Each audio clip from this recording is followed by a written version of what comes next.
కొంచెం దగ్గరికి వెళ్తున్న కొద్దిగా ముందుకు తప్పుకుంటే ఎవరైనా వస్తే వెళ్తాం కూర్చుంటే ముందుగా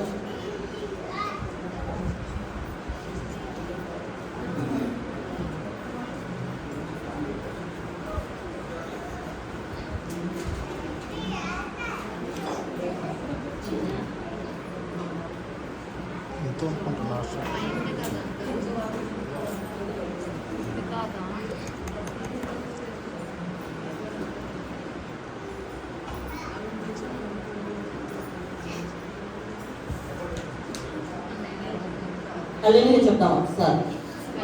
హల్లెలూయా. దేవా మీకు వందనాలు, స్తుతి స్తోత్రాలు ప్రభా. ఈ సమయం నా తండ్రి నేను ధ్యానించుకొని చూడగా కూడిన ప్రతి బిడ్డని మీరు దర్శించండి. వారి హృదయంలో మీరు మాట్లాడమని ప్రార్థిస్తూ వారి తలంపులు వారి ఆలోచనలు సమస్తమును మరి ఇక్కడే ఉండును కాక వేస్తున్నామంలో నీ మీద వారి కేంద్రీకృతం చేయదును కాక వేస్తున్నామంలో ప్రభా. ప్రతి బిడ్డను మీరు దర్శించండి, వాక్యంతో వారితో మాట్లాడండి, వారికి ఆదరణ కలిగించేయండి ప్రభా. మరి వారికి ఉన్న ప్రతి సమస్య నాయన వాక్యం ద్వారా కొట్టివేయబడినట్టుగా ప్రభా మరి ఆదరణ పొందుదురుగా వేస్తున్నాము. నేను కాదు ప్రభా, నన్ను మీ స్థిర చాటు మరుగు చేసి మీరు మాట్లాడమని, మీ ఆత్మ ఇక్కడ సంచరింపచేయమని, ప్రతి విధమైన సాతాను లయపరచమని, కూడి ఉన్న ప్రతి ఒక్కరిని పరిశుద్ధ రక్తంతో స్థితి చేస్తూ నా జరేడు యేసుక్రీస్తు నామములో ప్రార్థించి వేడుకొంచున్నాను పరమ తండ్రి. ఆమేన్. ఆమేన్. లాస్ట్ టైం చాలా మంది ఉమెన్ గురించి మనం డిస్కస్ చేస్తాం కదా. ఎంతమంది గుర్తుంది? ఎంతమంది వచ్చారా? అందరూ ఉన్నారు కదా. మరి కొత్తగా లాస్ట్ టైం వచ్చినప్పుడు నేను ఉమెన్ గురించి మరి చూడమని చెప్పాను కదా బైబిల్లో. అందరూ కూడా బైబిల్లో ఎంతమంది ఉమెన్ ఉన్నారో తెలుసుకోవాలని చెప్పాను. మరి గుర్తుందా? ఎవరైనా ఆ విధంగా చదివారు? బైబిల్ ఓపెన్ చేసుకొని ఎంతమంది స్త్రీలు ఉన్నారు? కనీసం 5 గురించా, 2 గురించి, 3 గురించి అయినా ఎవరైనా తెలుసుకున్నారా? వాక్యంలో స్త్రీలుగా ఉన్న మనము చురుగ్గా ఉండాలి, దేవుని యొక్క భయంతో భక్తితో ఉండాలి. కాబట్టి మనం ఎల్లవేళలా దేవుని ఆరాధిస్తున్నాము, వాక్య పఠనం చేస్తూ ఉన్నాం. సాయంత్రం సమయం లేకపోతే రోజుకి ఒక్కసారైనా వాక్యం ధ్యానిస్తాం కదా. ఆ సమయమైనా మొదటిగా స్త్రీలైన మనం ఏం చేయాలి? ఉమెన్ ఏ విధంగా ఈ యొక్క పరిశుద్ధ గ్రంథంలో పని చేస్తారు, దేవుని కోసం వాడబడ్డారు, ఏ విధంగా వారు దేవుని ఆరాధించారు అనే విషయాలు మనం తెలుసుకోవాలని మరి ముఖ్యంగా మరి ఒకసారి మీ అందరికీ విజ్ఞాపనం చేస్తూ ఉన్నాను. నెక్స్ట్ టైం వచ్చినప్పుడు మాత్రం మరి అందరూ కూడా అన్ని విషయాలు తెలుసుకొని ఉండాలని, మరి ఆ విధంగా ఉంటే మన స్త్రీలైన మనకి ఎంతో ఆశీర్వాదకరంగా ఉంటుందని నేను కోరుకుంటున్నాను.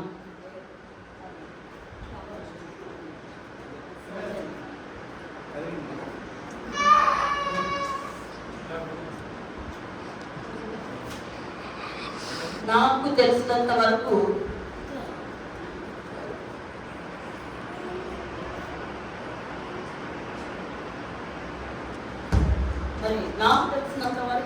నేను క్రొత్త నిబంధనలో 30 మందిని ఉమెన్ని తీశాను బయటికి. వాళ్ళ పేరు చెప్పాలంటే చాలా ఉన్నాయి, కానీ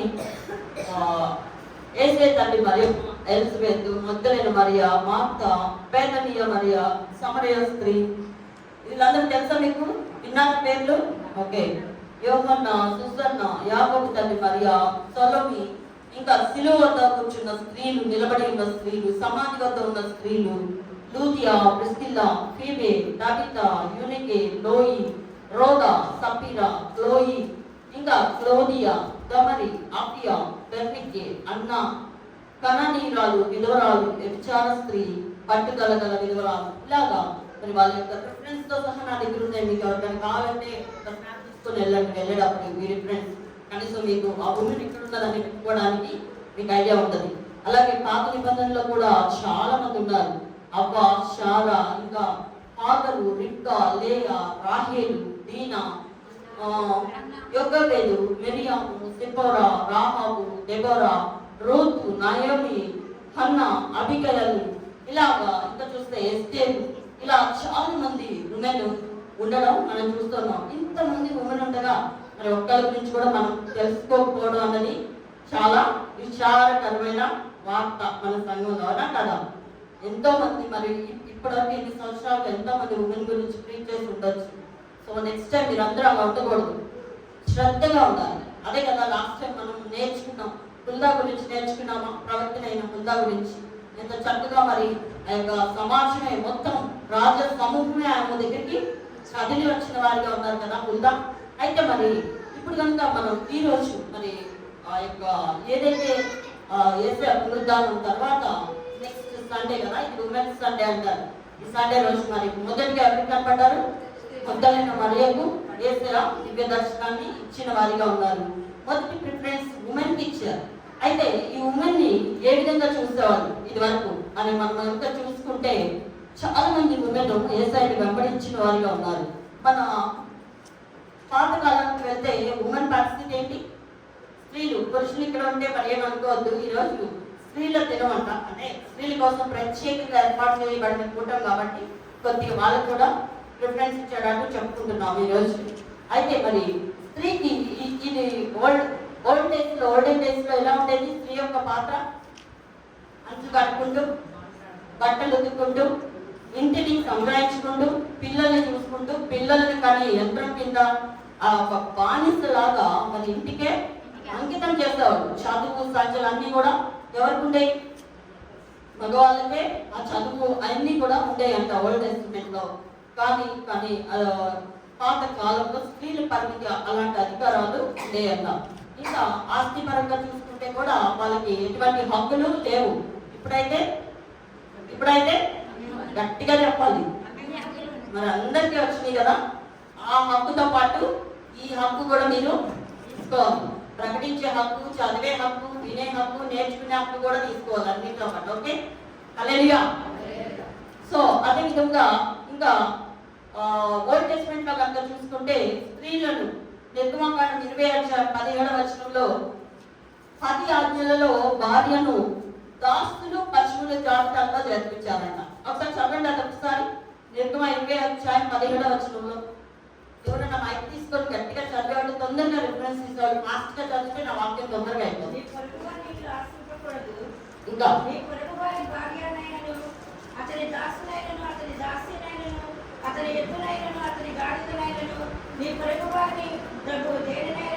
చాలా బాగుంది. నీ పొరుగు వారిని భార్యను ఆశించకూడదంటే బాగానే ఉంది. ఇంకా ఏమన్నారు అక్కడ? దాసినైనను ఎద్దునైనను, అంటే అన్నింటిలో కూడా స్త్రీని కూడా చర్చనా లేదా? అంటే ఆజ్ఞల్లో, అంటే ఓల్డ్ టెస్టమెంట్ లో యూదుల ఆచారం ప్రకారం చూస్తే అంత ఘోరంగా స్త్రీని చూసేవారు. ఆ యొక్క యూదుల ఆచారం ప్రకారం కనుక మనం చూసుకుంటే ఇంకా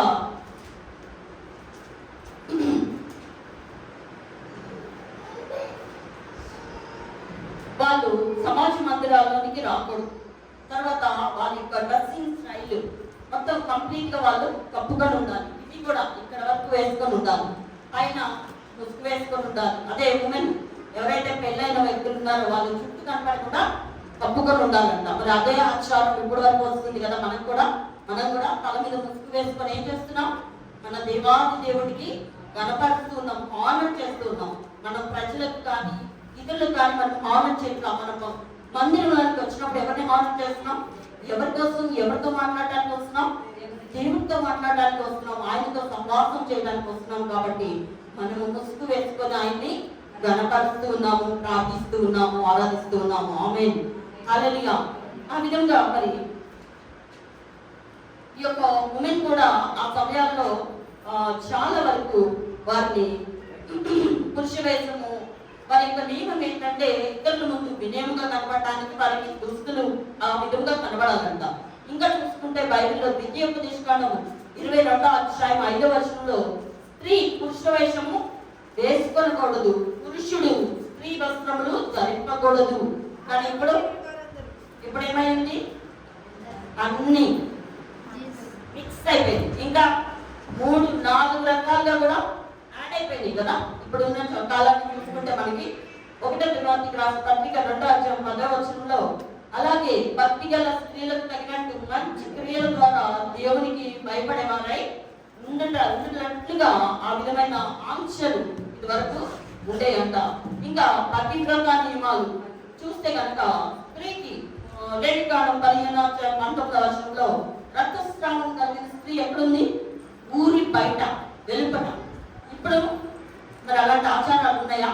కడగా ఉన్న స్త్రీని తాకకూడదు అని ఆ యొక్క రూల్స్ లో ఉండేది. యూదుల ఆచారం ప్రకారం ఆమెను ముట్టుకునేవాడు అపవిత్రుడు అంటారు. కావాలంటే చూడండి లేఖికాండం 15:19 స్త్రీకి అప్పుడు ఇప్పుడు ఇంపార్టెన్స్ ఏ విధంగా ఉన్నది అని నేను మీకు తెలియజేస్తూ ఉన్నాను. కొన్ని రూల్స్ ఒకసారి స్త్రీకి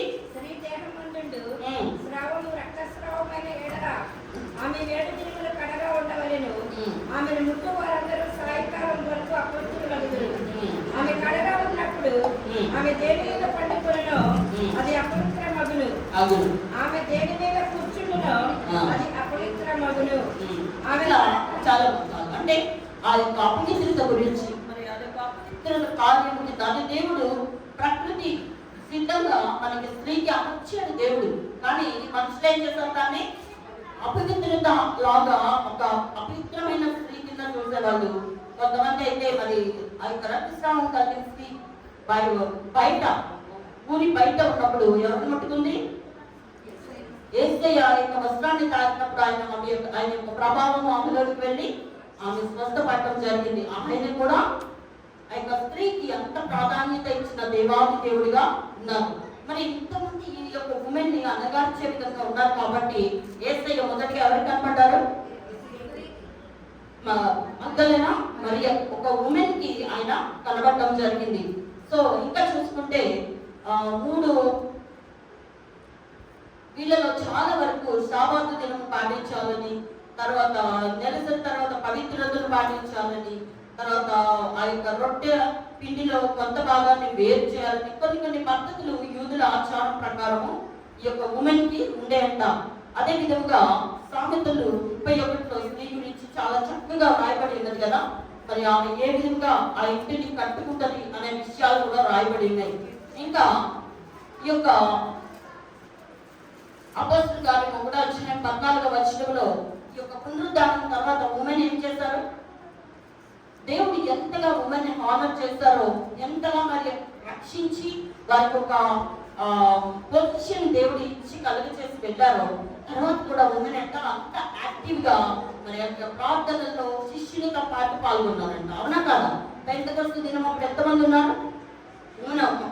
ఓన్లీ మెన్ ఉన్నారా? ఉమెన్ కూడా కలిసి దేవుణ్ణి ప్రార్థిస్తున్నప్పుడు మేడగదిలో పరిశుద్ధాత్మ వారి మీదకి దిగి వచ్చినా లేదా? సో ఆ విధంగా వాళ్ళు అంత యాక్టివ్ పార్ట్ తీసుకొని ఉన్నారు ఉమెన్ కదా. ఈరోజు మరి మనం కూడా ఈ మేడగదిలో మరి ఇక్కడ కూర్చొని మీరు సమయం ఉన్నప్పుడల్లా వచ్చి కొంత సమయం ఇక్కడ స్పెండ్ చేసినప్పుడు ఈ గృహానికి ఆశీర్వాదం, మరి ఐగర్ గృహానికి ఆశీర్వాదం, ఈ సంఘానికి ఆశీర్వాదకరంగా మీరందరూ ఉండాలని కోరుకుంటూ ఉన్నాను. హల్లెలూయా. అదేవిధంగా 1 పీటర్ 3:3-4 ఒకసారి చదవండి ఫాస్ట్ గా. జడలు అల్లుకొనుటయు, బంగారు నగలు పెట్టుకొనుటయు, వస్త్రములు ధరించుకొనుటయు, బంగారము ధరించుకుంటా, జడలు అల్లుకుంటా, వస్త్రములు ధరించుకుంటా, వెలుపటి అలంకారము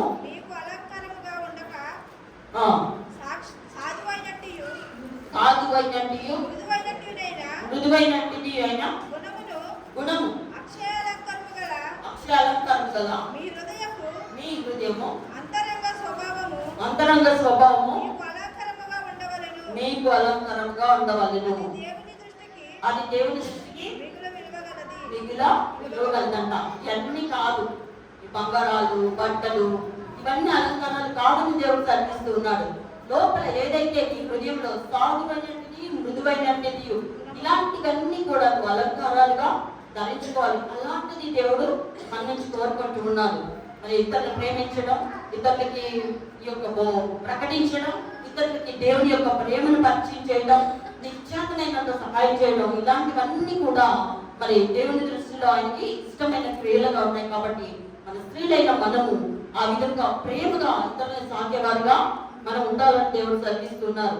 అదేవిధంగా సామెతలు 14:1 ఎవరు ఫాస్ట్ గా తీస్తే వాళ్ళు చదవడం త్వరగా. జ్ఞానవంతురాలు తన ఇల్లు కట్టును, 3 రాదు తన చేతులతో ఇల్లు ఓడబెట్టును. తన ఇల్లు ఊడబెరుకును. చాలు. జ్ఞానవంతురాలు అయితే ఏం చేస్తుంది? ఇల్లు కట్టును. ఇల్లు కట్టుకుంటది. అంటే ఇల్లు అని అంటే ఇది ఒకటే కాదు, ఈ చుట్టూ ఉన్న వారిని మరి దేవుని ఇల్లు కూడా కట్టే స్త్రీగా కూడా ఉండాలి. అదే ఇంకా మూడు రాళ్ళు ఏం చేస్తుందట? తన ఇంటిని కూడా పెరిగి వేసుకునేదిగా ఉంటుంది. అంటే జ్ఞానం, దేవుని యొక్క జ్ఞానం అంటే పరిశుద్ధ గ్రంథంలోని యొక్క వాక్యమే దేవుని యొక్క జ్ఞానం. ఆయన జ్ఞానం చేత వాక్యాన్ని రాయించారు. కాబట్టి నీకు కనుక పరిశుద్ధ గ్రంథము ఈ యొక్క వాక్యం యొక్క మర్మము ఈ యొక్క జ్ఞానము నీకు తెలిసి ఉంటే ఏంటంటే నువ్వు చక్కగా కట్టుకుంటావు. నీకు ఎవరి గైడెన్స్ కూడా అవసరం లేదని దేవుడు చదివిస్తున్నాడు. అలాగే 31 సామెతలు 31:25 సామెతలు 31:25 మళ్ళీ చూద్దాము. అంటే చక్కగా సామెతలు 31లో కూడా జ్ఞానం గల స్త్రీ గురించి చక్కగా ఏ విధంగా తను ఇంటి కోసం పనిచేస్తుందో, జ్ఞానయుక్తంగా తన పెనిమిటికి ఏ విధంగా క్రియేటివ్గా ఉన్నదో ఇవన్నీ కూడా ఆ 31వ సామెతలో మనం రాయబడి ఉన్నది. అది కూడా మనం ఒకసారి చూద్దాం. మళ్ళీ అదే విధంగా చూసుకుంటే ఆ యొక్క యూదులు ఆ యొక్క సమాజ మందిరాల్లో వాళ్ళు ప్రార్థన చేసేటప్పుడంట స్త్రీలకి పురుషుడికి మధ్యలో ఒక డేరా ఉండేది, అడ్డు తెరలాగా కట్టేవాడు. అంటే పురుషులు స్త్రీలు చూడకూడదు, స్త్రీలు పురుషులు డిస్టర్బ్ లేకుండా వాళ్ళు ప్రార్థించాలని ఆ విధమైన ఆచారాలు వాళ్ళు పెట్టేవాళ్ళంట. ఇంకా వారి యొక్క నియమం ఏంటి? స్త్రీలు మౌనంగా ఉండాలి, ఎక్కడ కూడా ప్రకటించకూడదు అనే నియమంతో ఉన్నారు. అదే విధంగా చూస్తే కనుక అదే దానికి ఎగ్జాంపుల్ 1 సమయంలో 1వ అధ్యాయము 10 నుంచి 13 వరకు చూసుకుంటే అన్న ప్రార్థిస్తుంది. అదే సమాజ మందిరంలో ఏది దగ్గరికి వెళ్ళి అన్న ప్రార్థించి తన యొక్క బాధనంతా ఆ యొక్క మందిరంలో కుమ్మరిస్తుంది దేవుడి ఎదుట. అవునా కదా? ఎంతగా ఏడుస్తూ ప్రార్థిస్తే కదా సమూయేలు వంటి ప్రవక్తను దేవుడు కుమారుడిగా అనుగ్రహించాడు. మరి ఆ విధమైన ప్రార్థన, నిశ్శబ్దమైన ప్రార్థన, దేవునికే వినపడే ప్రార్థన, మూలిగుల ప్రార్థన ఆ రోజు అక్కడ అన్న చేసింది. అక్కడ ఏరి అంటాడు, మంత్రాలు విన్నావా అని అన్నప్పుడు అక్కడ ఒక మాట అంటది, పనికి మాలిన దాన్ని నన్ను ఎంచవద్దయ్యా. అంటే ఎంత హీనంగా చూసేవాళ్ళు చూడండి. ఒకరిని ఒక పనికి మాలిన దానిగా నన్ను ఎంచక నేను ఆ తండ్రికి వారు ఎన్ని గొర్రాలుగా ఉన్నాను, నా కుమారులు లేరు, బిడ్డలు లేరు, కాబట్టి ఆయన సన్నిధిలో నేను కుమ్మరిస్తున్నాను కనుక మీరు ఆ విధంగా నన్ను పనికి మాలిన దానిగా ఎంచొద్దని ఏరి దగ్గర మొరపెట్టుకుంటుంది. సో నెక్స్ట్ ఇయర్ కి ఏమవుతుంది? ఆమె దేవుడు దీవిస్తాడు, ఆమె గర్భం తెరవబడుతుంది, ఒక కుమారుడు ఆమె కనిన దానిగా ఉన్నది. అదే విధంగా ఇంకా చూసుకుంటే సంఖ్యాకాండం 33వ వచనంలో ఒకసారి చూడండి. కొన్ని ప్రమాణాలు పూర్వకాలం ఓల్డ్ టెస్ట్మెంట్ లో ఒక ఉమెన్ అంట ప్రమాణం చేసినప్పుడు ఆ స్త్రీ చేసిన ప్రమాణాలు నేను చేయలేదు, నేను చేస్తాను ఏ విధమైన ఆన్సర్ లేకుండా మౌనంగా నిలబడింది అనుకో, దానికి తండ్రి ఎవరైతే తన కన్న తండ్రి ఉన్నాడో తను కూడా యాక్సెప్ట్ చేసి అవును అన్నట్టుగా నిలబడితే ఇంకా ఆ ప్రమాణాలన్నీ కూడా స్థిరపరచబడతాయి అంట. అంటే తన తరపున మాట్లాడడానికి ఇంకా ఏ విధమైన మనిషి కూడా రావడానికి వీల్లేదంట ఆ టైంలో. ఇంకా సంఖ్యాకాండం 27వ అధ్యాయం 8వ వచనంలో తండ్రి ఆస్తి ఎవరైతే మనకి కుమార్తెలు లేరో ఆస్తి అంతా కూడా కుమార్తెలకు ఇవ్వాలని ఓల్డ్ టెస్ట్మెంట్ లో కూడా రాయబడి ఉన్నది. ఈ విధమైన ఆచారాలు కలిగి ఉన్నారు. ఇంకా ఆచారబద్ధంగా వెళ్తూ ఉన్నారు యూదులందరూ కూడా. అదే విధంగా చాలా వరకు చూసుకుంటే మరి ఇప్పుడున్న పరిస్థితులను బట్టి చూసుకుంటే మన స్థితిగతులు ఎలా ఉన్నాయి? అన్ని మారిపోయా లేదా? మారిపోయాయి. సో ఇంకా మరి స్త్రీలలో ఇంకా చాలా మంది మనం చూసుకోవచ్చు. క్రైస్తవుడా మరువవద్దు ఆయన రాకడ, క్రైస్తవుడా మరువవద్దు ఆయన రాకడ, కనిపెట్టి ప్రార్థన చేయు సిద్ధముగా ఉండి, కనిపెట్టి ప్రార్థన చేయు సిద్ధముగా ఉండి, రేపపాటున మారాలి, రేపపాటున మారాలి, యేసయ్య చెంతకు చేరాలి, యేసయ్య చెంతకు చేరాలి, యేసు రాజుగా వచ్చుచున్నాడు, లోకమంతా తెలుసుకున్నాడు, యేసు రాజుగా వచ్చుచున్నాడు, లోకమంతా హల్లెలూయా. ఇట్లా చూసుకుంటే మరి ఎంతో మంది ఓల్డ్ టెస్ట్మెంట్ లో ఉమెన్ ఉన్నారు, మధ్యలో నిలబడిన మరి ప్రజలకి ఆ యొక్క దేవునికి ప్రజలకి మధ్యలో నిలబడిన అనేక మంది మరి ఎస్తేరు ఆ విధంగానే నిలబడిన దానిగా ఉన్నదా లేదా?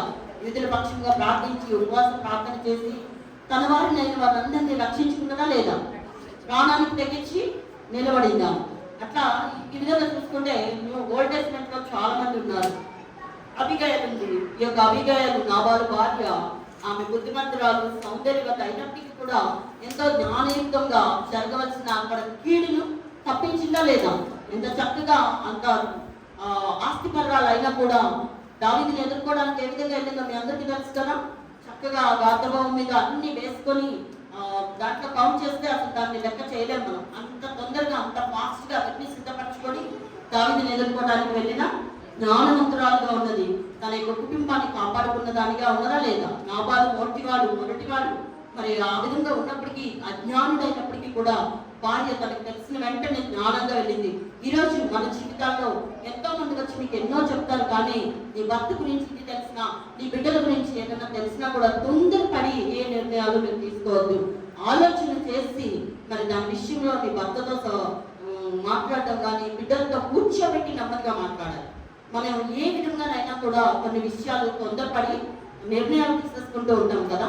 కానీ ఎదుటి వారికి మనం సువార్త చెప్పేటప్పుడు కానీ ఆ విషయాల్లో కూడా స్త్రీలైన మనము జ్ఞానంగా ఉండాలి. నువ్వు బొట్టు పెట్టుకున్నావేంటి, నువ్వు ముసుగేసుకోలేదేంటి, లేదా నువ్వు చర్చికి రావట్లేదేంటి, నీకు వాక్యం తెలియదా, మీరు అక్కడికి వెళ్తారు, మీరు ఇక్కడికి వెళ్తారు, ఆ సంఘానికి వెళ్తారు, ఈ సంఘానికి వెళ్తారు, ఇట్లా కొన్ని కించపరిచే మాటలు, వాటిని హీనపరిచే మాటలు మనం మాట్లాడకూడదు. ఎప్పుడు నువ్వు ప్రభు దగ్గరికి తీసుకొస్తావు? యేసయ్య ఏ విధంగా ప్రభు దగ్గరికి తీసుకొచ్చారు? సమరయ స్త్రీ, నువ్వు నాకు కావాలి అన్నాడు దేవుడు. అందుకని ఆయన ఆ బావి దగ్గర కూర్చున్నారు, అవునా కాదా? మరి ఆమె కోసమే వెళ్ళారు అక్కడికి, కావాలని సమరయుల్ని రక్షించడానికి ఆయన అక్కడ వెళ్ళారు. ఈ సమరయులు ఎవరు లెక్క చేసే వాళ్ళంట, వారి శంకరాచార్యులుగా, వారి యొక్క అంటరాని వారిగా, పాపం చేసిన వారిగా వారిని దూరంగా పెట్టేవాళ్ళంట. అయినప్పటికీ దేవుడు ఆమె దగ్గరికి వెళ్ళడా లేదా? ఆ యొక్క సువార్తను ప్రకటించడానికి స్త్రీలతో చాలా చక్కగా సహవాసం చేసేవాళ్ళంట. మరి ఈ రోజు స్త్రీలైన మనము ఇతరులతో చాలా చక్కగా సహవాసం చేస్తూ జ్ఞానయుక్తమైన మాటలతో, ప్రేమగల మాటలతో, ఆదరించే మాటలతో వారిని రక్షించే వారిగా మనం ఉండాలని దేవుడు సెలవిస్తున్నాడు. హల్లెలూయా.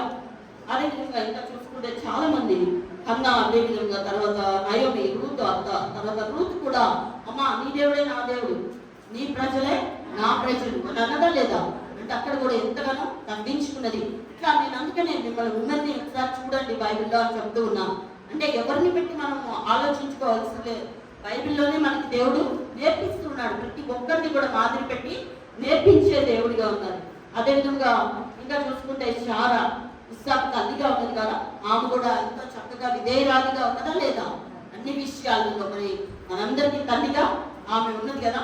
ఇంకా చూసుకుంటే కనుక మరి న్యూ టెస్ట్మెంట్ లోకి వస్తే కనుక కన్య అయిన మరియా, 6 మరియలు ఉన్నారంట. అంటే నాకు తెలిసినంత వరకు నేను నేర్చుకున్నది 6 మరియల గురించి మరి బైబిల్ ప్రస్తావిస్తూ ఉన్నది. చాలా మంది కన్ఫ్యూజ్ అవుతూ ఉంటాం కదా.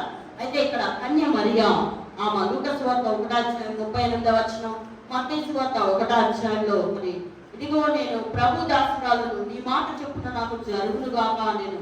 ఈమె దేవుని యొక్క పరిశుద్ధాత్మ ద్వారా మరి యేసయ్యకు జన్మనిచ్చిన తల్లిగా ఉన్నది.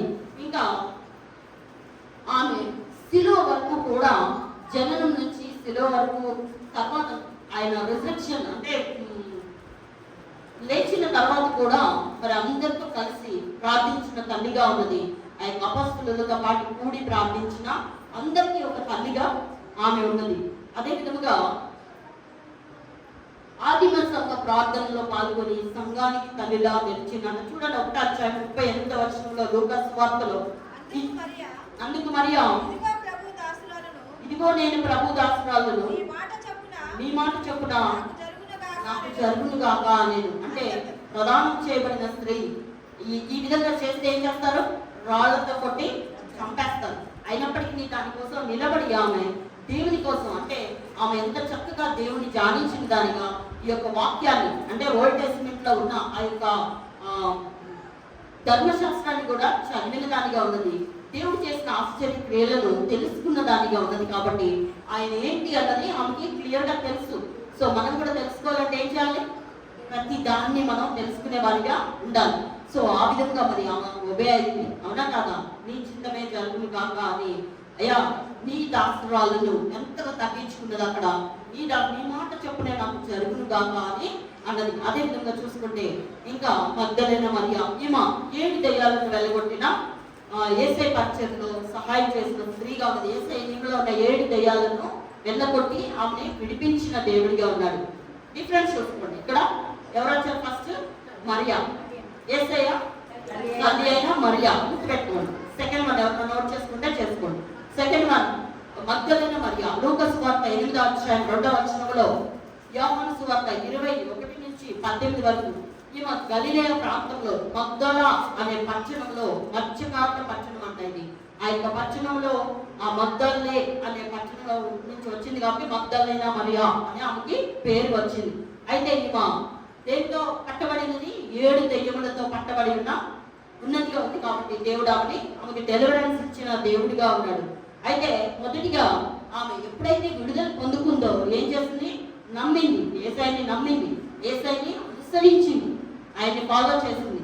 ఇంకా ఆమెకున్న ధనము ఏదైతే ఉన్నదో ప్రతి దాన్ని సువార్త ప్రకటన కోసం ఆయన కోసం ఖర్చు చేసిన దానిగా ఉన్నది. ఇంకా ఆయన్ని వెంబడించిన దానిగా ఉన్నది. ఆ యొక్క మరణమైనప్పుడు కూడా శిలువ దగ్గర ఎంతమంది పురుషులు ఉన్నారు? అందరూ కూడా పారిపోయారు. అవునా కదా? మేము ఎరగం అని ఎంతమంది పారిపోయారు కదా? కానీ స్త్రీలందరూ కూడా ఆయన్ని వెంబడించిన వారిగా ఉన్నారు. దానిలో మరి మగ్దలైన మరియ కూడా ఆ శిలువ దగ్గర నిలబడి ఏడ్చిన దానిగా, రోధించిన దానిగా, విలపించిన దానిగా ఉన్నదంట. అదేవిధంగా ఇంకా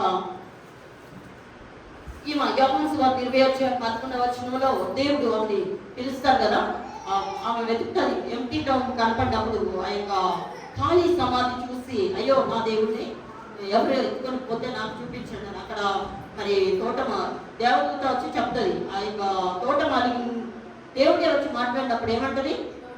తోటమాలి అనుకుంటుంది, నా దేవుడిని మీరు ఎత్తుకొని వెళ్తే ఆయన నాకు ఇస్తే నేను ఎత్తుకొని పోతానంటుంది. కానీ అప్పుడు దేవుడు పిలుస్తాడు కదా మరియా అని, అక్కడ రబ్బుని అని పిలుస్తుందామంటే బోధకుడా అని అర్థం. అంత గొప్ప దర్శనాన్ని మొదటిగా దేవుడు ఆమెకి షో చేశారు. అంటే దేవుడు ఎప్పుడైతే ఆ స్త్రీలందరినీ కూడా అలా హీనపరుస్తూ కించపరుస్తూ ఆయన పరిచర్యలో కూడా ఆ విధంగా ఎవరిని రానివ్వలేనప్పుడు దేవుడు వాళ్ళకి మొదటి ప్రిఫరెన్స్ ఇచ్చి మరి వారితో పాటు పరిచర్యలో పాలుభాగస్తులుగా కూడా తీసుకొని వెళ్ళారంట.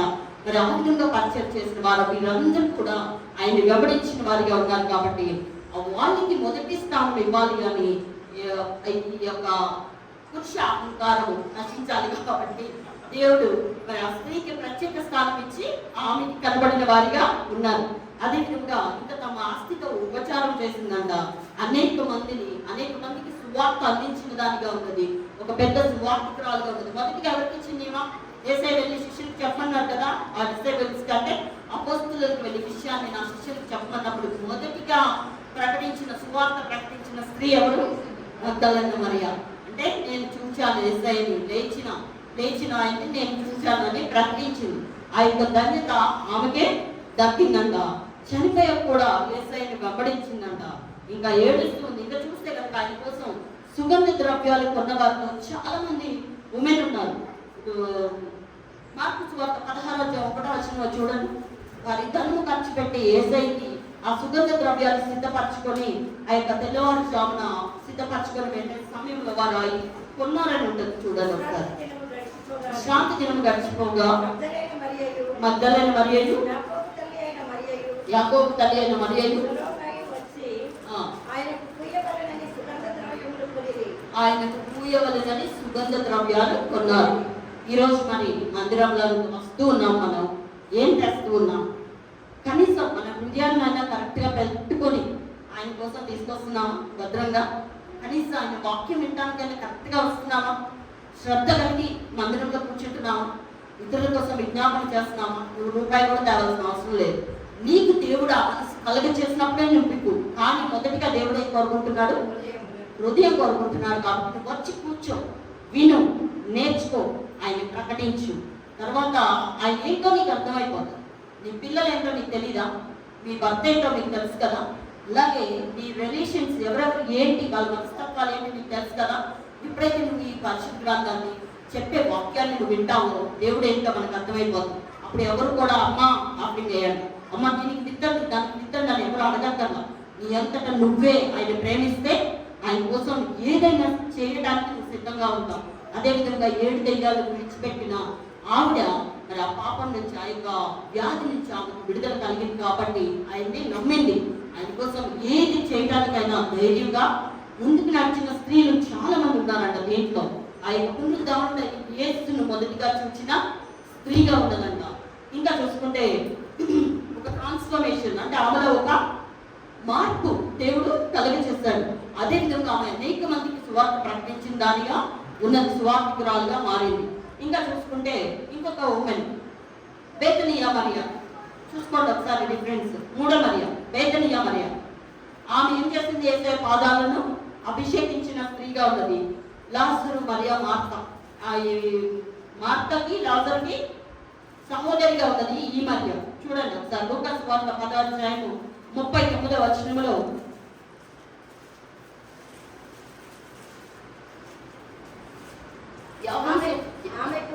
ఆమెకు మరియా ఒక సహోదరి ఉండేను. ఆమె యేసు పాదముల యొద్ద కూర్చుండి ఆయన బోధ వినుచుండెను. మార్త మరియా ఇద్దరు వర్క్ చేస్తూ ఉంటారు. మార్త పని పాటల్లో బిజీగా ఉంది కదా. మరి ఈ యొక్క మరియా అయితే యేసు పాదాల దగ్గర కూర్చొని ఏం చేస్తుందంట? బోధ వింటూ ఉందంట. అప్పుడులో స్త్రీలు బోధ వినకూడదు. ఆ యొక్క సమాజ మందిరంలోకి వెళ్ళి ఈ యొక్క బోధ నేర్చుకునేది అంటే వారికి చదువు లేదు, వినకూడదు, నేర్చుకోకూడదు. ఆ విధంగా ఉండే రూల్స్ అన్నింటినీ దేవుడు బ్రేక్ చేస్తాడు. ఆమె అప్పుడు కూర్చొని వినడానికి దేవుడు ఇష్టపడ్డాడంట. మార్త కూడా అయ్యా నా పనిలో సహాయం చేయమంటే ఆమె ఎంచుకున్న మార్గం సరే ఉందని దేవుడు అక్కడ చెప్తాడు. సో ఆ విధంగా దేవుడు అక్కడ ఉమెన్ని దాని నుంచి కూడా విడుదల చేసినట్టుగా మనం చూస్తున్నాం. యోహాను సువార్త 12వ అధ్యాయం 3వ వచనంలో ఆమె ఏం చేస్తుందో ఉంటుంది చూడండి ఒకసారి. అప్పుడు మరియా మిక్కిలి విలువగల అత్తరు సేరున్నర ఎత్తు తీసుకొని యేసు పాదములకు పూసి తన తల వెంట్రుకలతో ఆయన పాదములు తుడిచిందంట. అంటే ఆయన పూస్తానికి ముందుగానే ఆయన అభిషేకించిన స్త్రీగా ఉంది. అవునా కదా?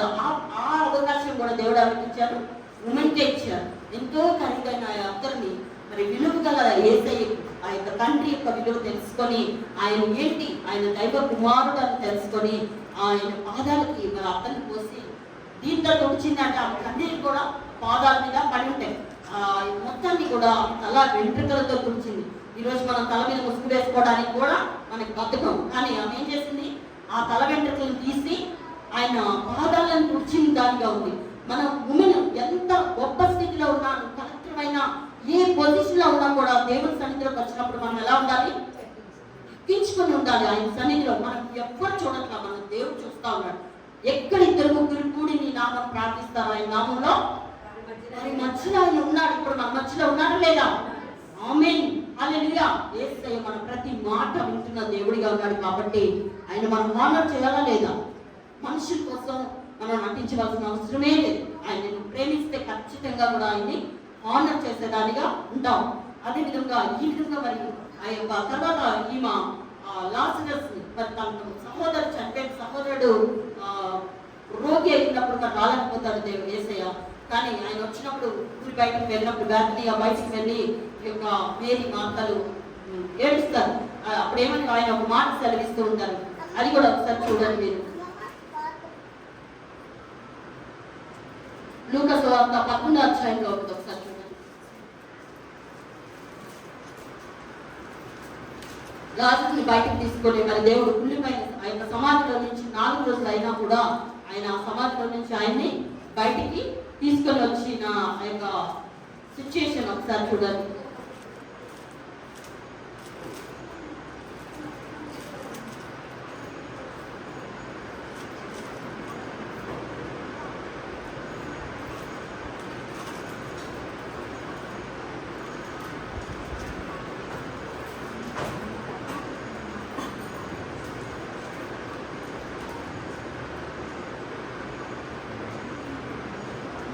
చదువుదామా? లూకాసు వార్త 10:38 చూడండి.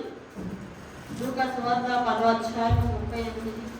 అంతటి వారు ప్రయాణమై పోతుండగా ఆయన 11వ అధ్యాయంలోనే ఎక్కడో మరి లాజరస్ గురించి ఉంటుంది చూడండి.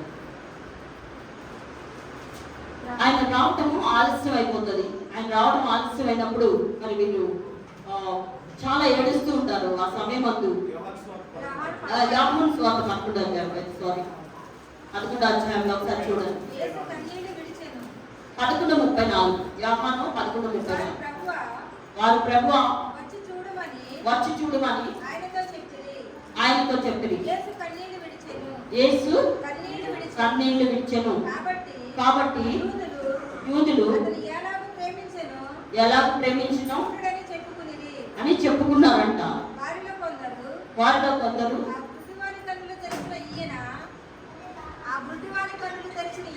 ఆ గుడ్డి వారి కన్నులు తెరిచిన ఈయన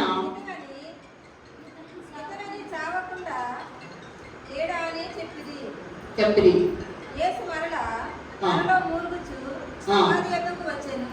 అది ఒక గృహ, దాని మీద ఒక రాయి పెట్టి ఉండెను. యేసు రాయి తీయుడని చెప్పగా చనిపోయిన వాని సహోదరి అయిన మార్త, ప్రభువా అతడు చనిపోయి 4 దినములు గనుక ఇప్పటికీ వాసన కొట్టునని ఆయనతో చెప్పాను. అందుకు యేసు, నీవు నమ్మిన యెడల దేవుని మహిమ చూతువని. నమ్మితే ఏం చూస్తావంట? దేవుని మహిమ చూస్తావు. ఇంకా కొంచెం ముందు చదువు. నేను నీతో చెప్పలేదా అని ఆమెతో అనెను.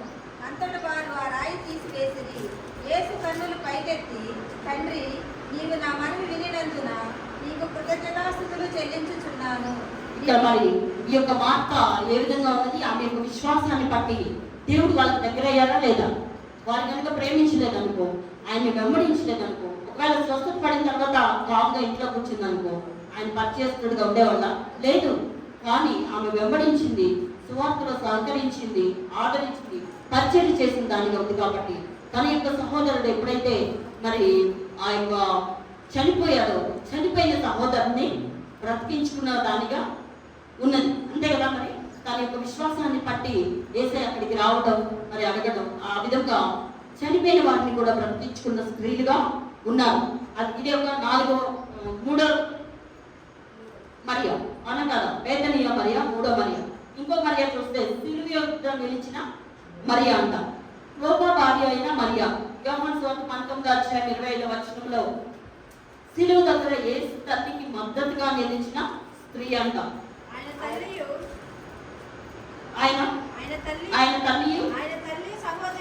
ఆయన తల్లి సహోదరి క్లోపా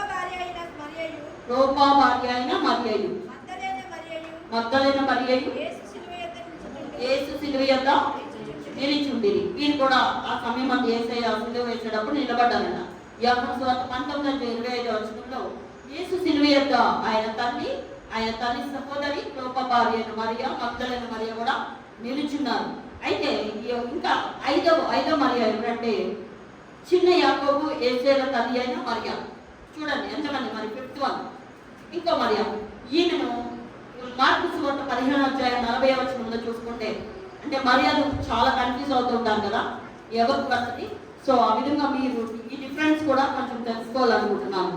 ఈమె మరి యొక్క మరియా అని కూడా పిలుస్తారంట ఆమె. అయితే ఈమె యేసుని అనుసరించిన వారిలో ఒకరు. మార్కు సువార్త 15:40 చూసుకుంటే వారిలో మగ్దలేన మరియా, చిన్న యాకోబు, యేసేపు తల్లి అయిన మరియా, సలోమియు ఉండిరి. ఆయన గలిలయలో ఉన్నప్పుడు వీరు ఆయనను వెంబడించి చాలు ఆయనకు ఏం చేశారంట? పరిచారం చేశారంట. మరి ఈరోజు యేసయ్య మన మధ్యలో ఉన్నారా? మనకు కనిపిస్తున్నారా? ఎక్కడ? ఈ రోజు మీరు ఇక్కడికి వచ్చారు, ఎవరికి పరిచయం చేయాలి? సంఘానికి మీరు పరిచయం చేసేవారిగా ఉండాలి. దాని విషయంలో మీరు సిగ్గుపడకూడదు. సంఘాన్ని దేవుడు ఇంతగానో ప్రేమించిన దేవుడిగా ఉన్నాడు కదా. ఈరోజు మీరు ఏం చేయదచ్చినా కూడా మరి ఆ యొక్క సంఘం కోసం మీరు ప్రార్థన చేస్తూ ఉంటే అనేక మందిని దేవుడి ఇక్కడికి తీసుకొని వస్తారు. మరి అనేక ఆత్మలు ఇక్కడ రక్షించబడాలి అని అంటే మీరు ఏం చేయాలి? పరిచయం చేయాలి. వారు ఆ రోజు వారికి తగినట్టుగా వారు పరిచయం చేశారు. అది వారి పరిచర్య. యేసును అనుసరించడం వారి పరిచర్య. అంటే ఆయన సపోర్ట్ తీసుకొని ఇంతమంది ఉమెన్ బయటకు వచ్చారు. ఇంకా చూసుకుంటే ఆరోది మార్కు తల్లి అయిన మరియా మొదటి శతాబ్దపు సంఘంలో యెరూషలేములో భక్తులు ప్రార్థన చేసుకోవడానికి తన ఇంటిని తెరిచిన స్త్రీ అంటాము. అపోస్తుల కార్యం 12 ఒకసారి చదవండి పెద్దలు.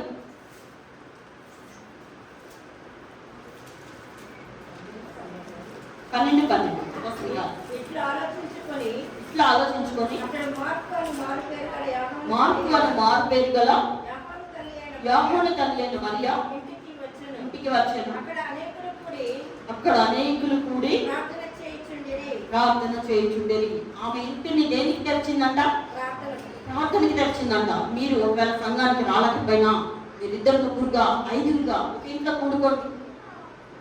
భర్త బయటకు వెళ్ళినప్పుడు లేకపోతే ఆఫీస్కి వెళ్ళినప్పుడు ముస్లమ్మ ముచ్చట్లు ఉంటాయి కదా, అలాంటివి చెప్పుకోకుండా మరి ఆ యొక్క టీవీ సీరియల్స్ మరి ముఖ్యంగా మార్నింగ్ 10 o'clock మొదలైతే రాత్రి 11, 12 దాకా నడుస్తూనే ఉంటాయి. హిందీ, తెలుగు, అవునా కదా? మరి వాటి ముందు కూర్చొని చాలా కాలవ్యాపం నేను కూడా చూశాను. ఒకప్పుడు తెలియనప్పుడు నేను కూడా చూశాను. కానీ దాంట్లో చాలా సమయం మనకి వ్యర్థమైపోతూ ఉంటుంది. అంటే దుష్టుడు ఆ విధంగా మనల్ని మరలిస్తూ ఉంటాడు. సో కాల వ్యాపనం చేస్తూ ఉంటాడు.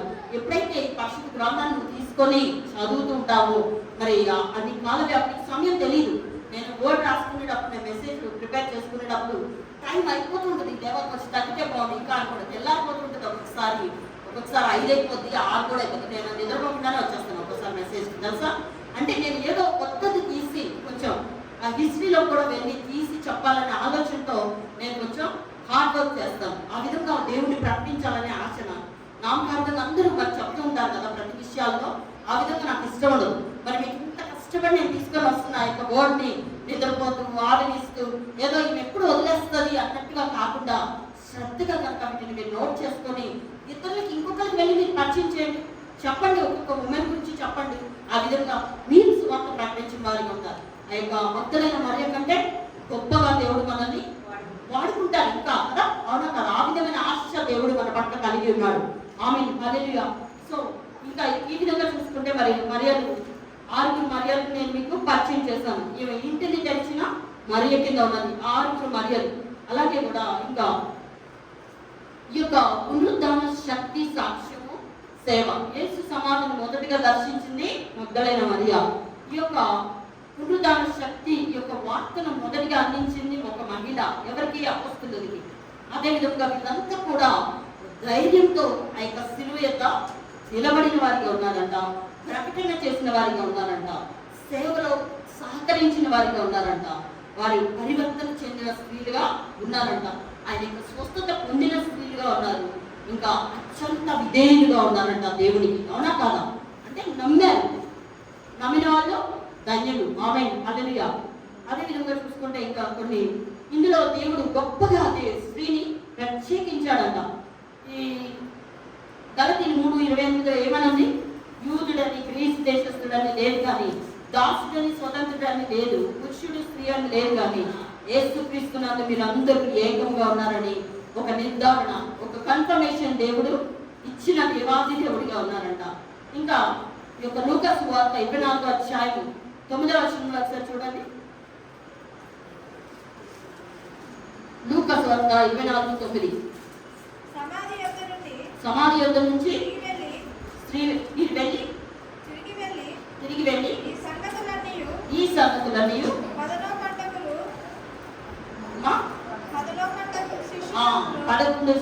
11 శిష్యులకు తక్కిన వారందరికీ తెలియచేశారంట. ఈ ఉమెన్ అంతా కూడా సమాధి యొద్ద నుంచి వెళ్ళి అందరికీ కూడా తెలియచేశారంట. ఇంకా యోహాను సువార్త 20:17 వచనంలో దేవుడు ఏమంటారు?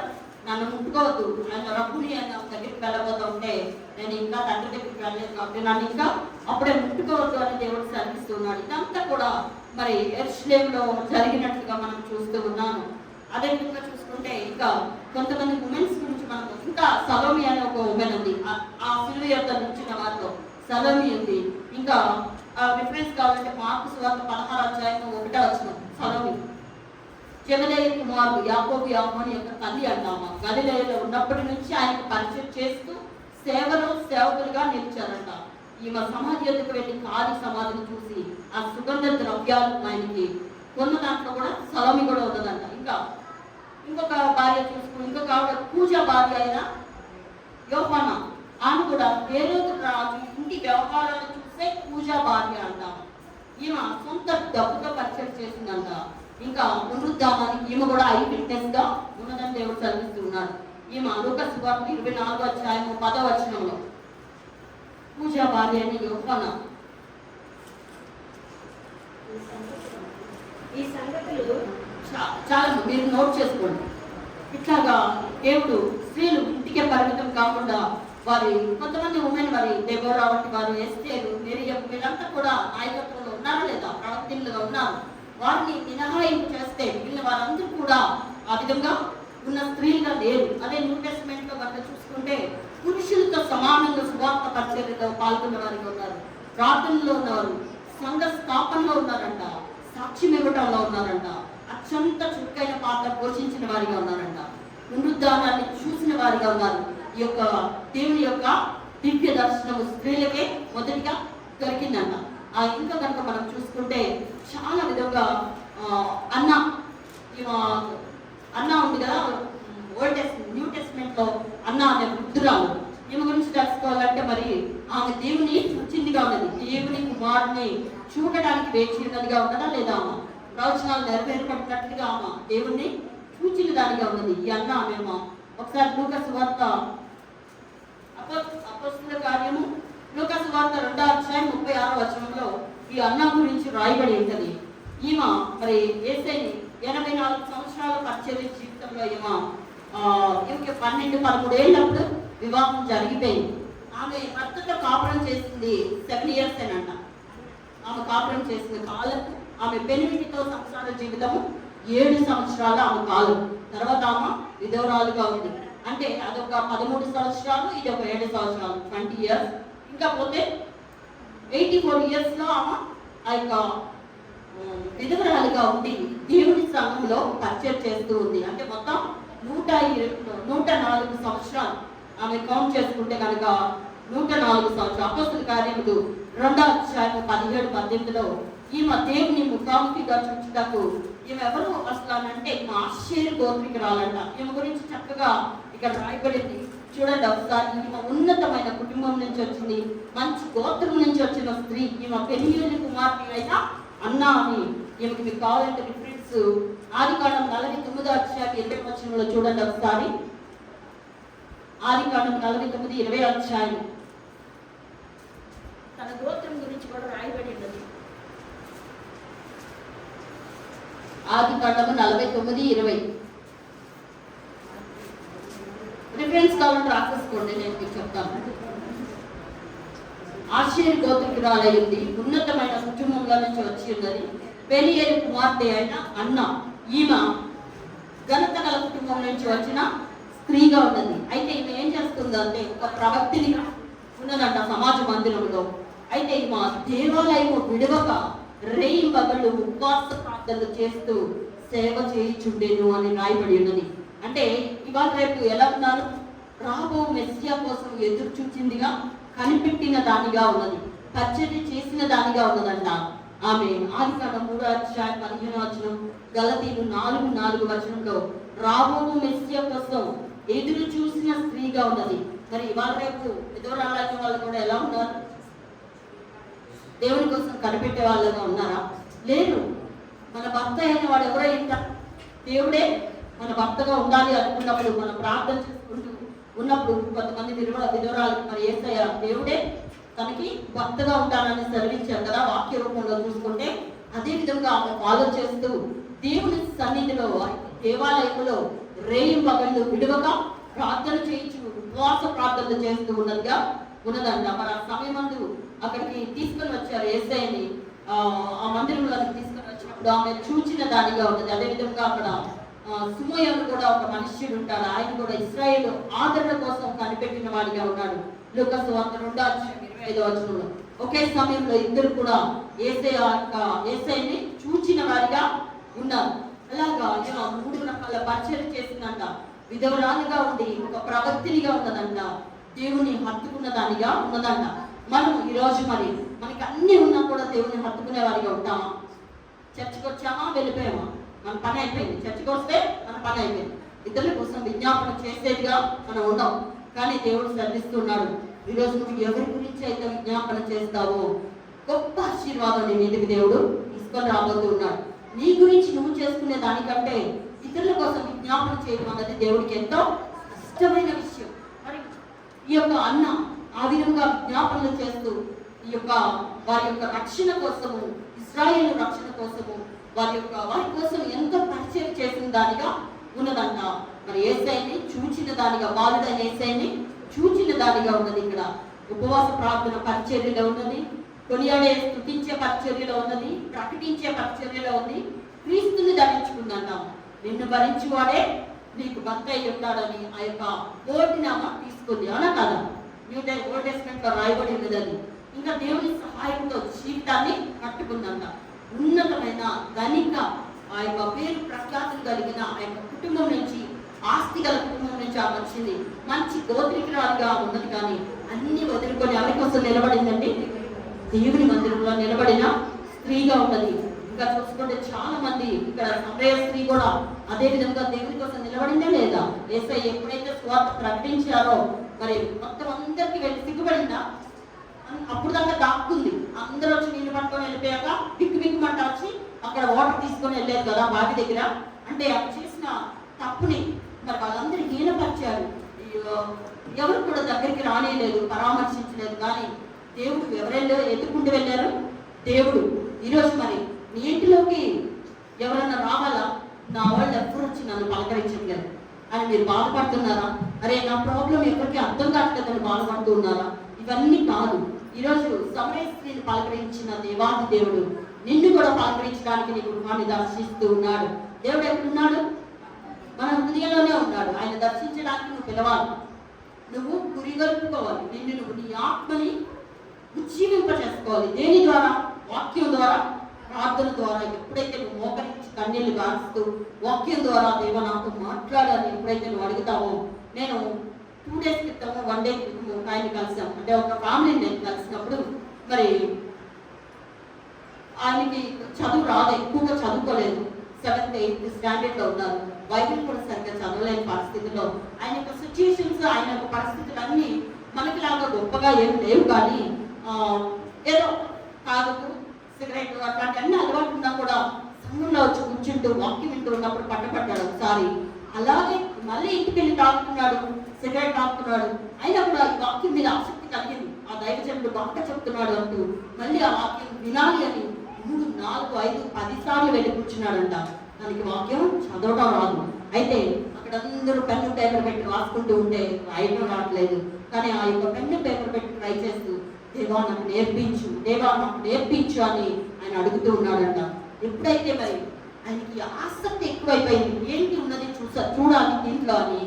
ఆయన ఒక క్రిస్టియనే, కానీ దేవుని సన్నిధిలోకి వచ్చిన వాడు కాదు, దేవుని తెలుసుకున్నవాడు కాదు. అని ఎప్పుడైతే ఒక విత్తనం, నేను ఇప్పుడు వేసే విత్తనం ఎవరిలో మలుస్తుందో నాకు తెలియదు, వారి గొప్ప దైవ చెట్లుగా వాడబడుదురు కాక యేసు కోసం. ఆమేన్. అలాగే అసీడ్ ఆయనతో పనిచేసి చాలా మంది ఆయన చుట్టూ ఉన్న వాళ్ళందరితో అది 20 సార్లు 30 సార్లు చదివించుకునేవాళ్ళంట. చదువుతూ ఉండగా అయ్యా వాక్యం రాదు, నాకు నేర్పించు అంటే ఈరోజు నువ్వు నేను చెప్పలేదు, బైబిల్ చూస్తే చెప్పగలం. కానీ ఆయన ఎక్కడ ఏ వచనం ఉందో చూడకుండా చెప్పేస్తారు. హల్లెలూయా. అంత శ్రద్ధ కలిగి ఆయన నేర్చుకొని దేవునికి విధేయుడిగా ఉండి మరి ఆ వాక్యాన్ని ధ్యానించిన వాడిగా ఉన్నాడు. మరి ఈరోజు ఎక్కడ ఏ విధంగా ప్రీచ్ చేయాలో కూడా ఆయన చెప్తూ ఉంటారు అనేక మందికి. అంత పెద్ద వ్యక్తిగా ఈరోజు ఉన్నారు ఆయన.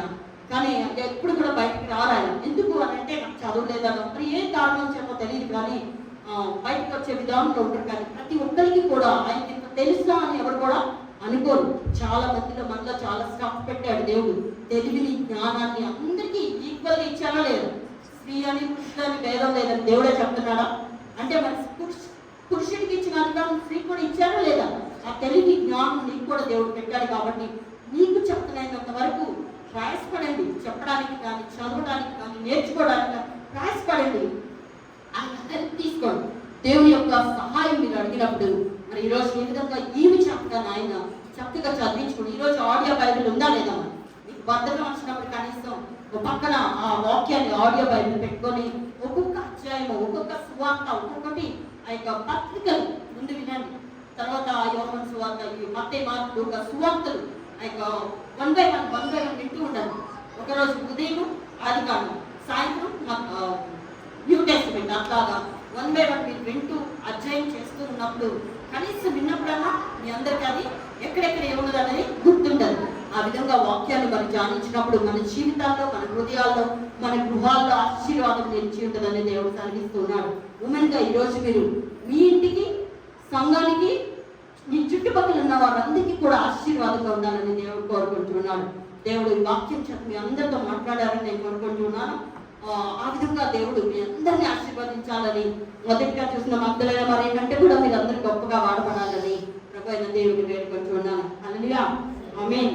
ఆమేన్. దేవుడు మిమ్మల్ని అందరినీ దీవించుగా. ఆమేన్.